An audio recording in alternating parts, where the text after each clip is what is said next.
client and just ask, what are your customers seeing, or what journey are they going through your service or your product?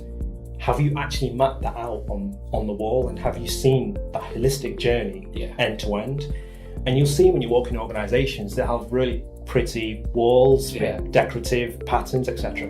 But none of that has been mapped out, and they don't actually see or close to what's been created and what tends to happen over the months, years of their applications, etc. They're just building on top of that, and it's growing, but not realizing that could be damaging to their actual application.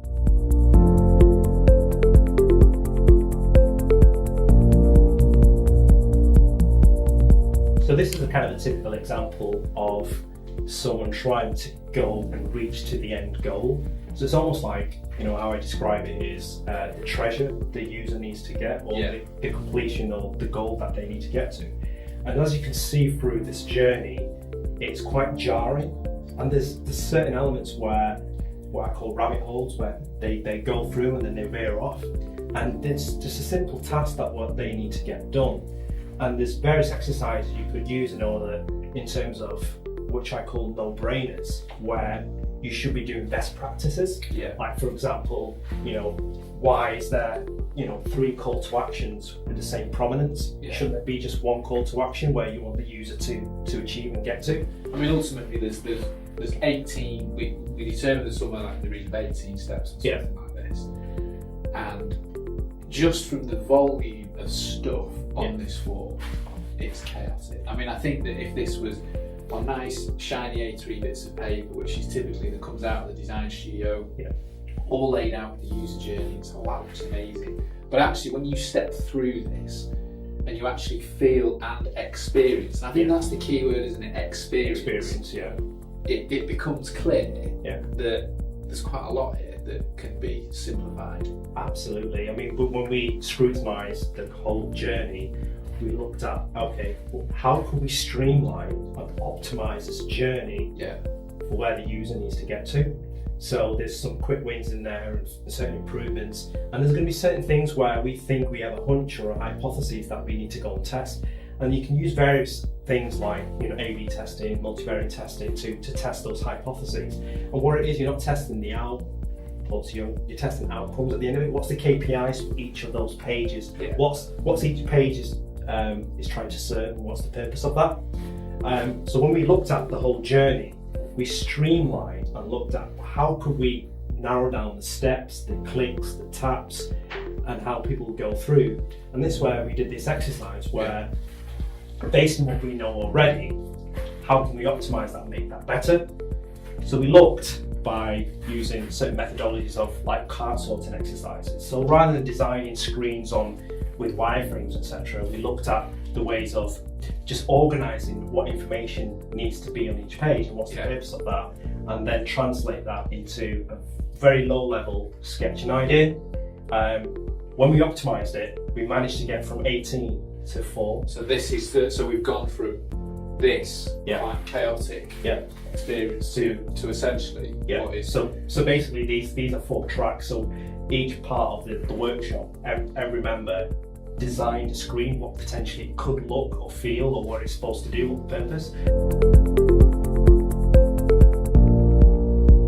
So when you call it service design, everyone can design in a way, and it's the methodology you can use in order to break the ice around people can design. So you give them a basic task to do in terms of designing certain things.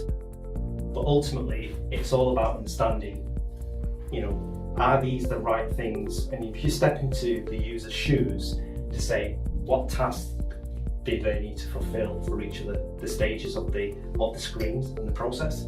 So as we looked through this, and there's certain things where we highlighted and we dot voted around what we liked, what we thought was really good. It was based maybe either on the screen or certain elements that we thought would meet the user need. And then we will look and take this to the next level and say, okay, this is what ultimately the journey could look like. So we rapidly did this in a day. And how we're moving really quick to show value and applying those lean methodologies. It's not, months on end of designing pixel perfect screen. It's about validating a lot of that earlier, so you can go out and test that to see, is this the right way? And you've not wasted time and effort. I think the beauty of Agile and Lean principles, it's demonstrative here how beneficial this can be, how quickly you can start to measure results. Because I think a lot of the time when people are coming up with great ideas and lots of features and functions, actually, as you quite rightly said, the hypotheses, they're kind of things that sound great, they're shiny objects that we can do cool things with apps these days, but actually, you know, what is it ultimately? What's the end goal and what we're trying to achieve? When we break it down, it's fascinating and phenomenal what we can get to simplified. Absolutely. And everything becomes measurable.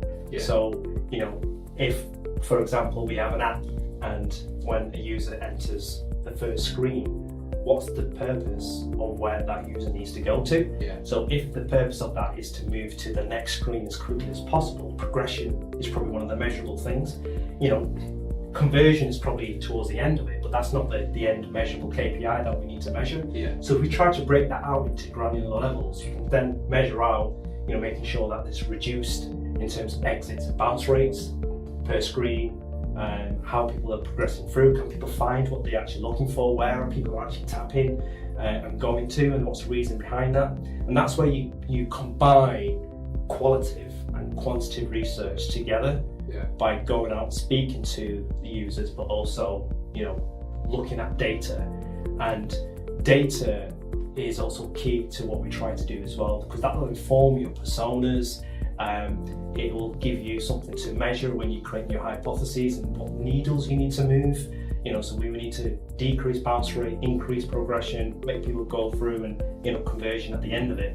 But, you know, these are the measurable things that you could go for.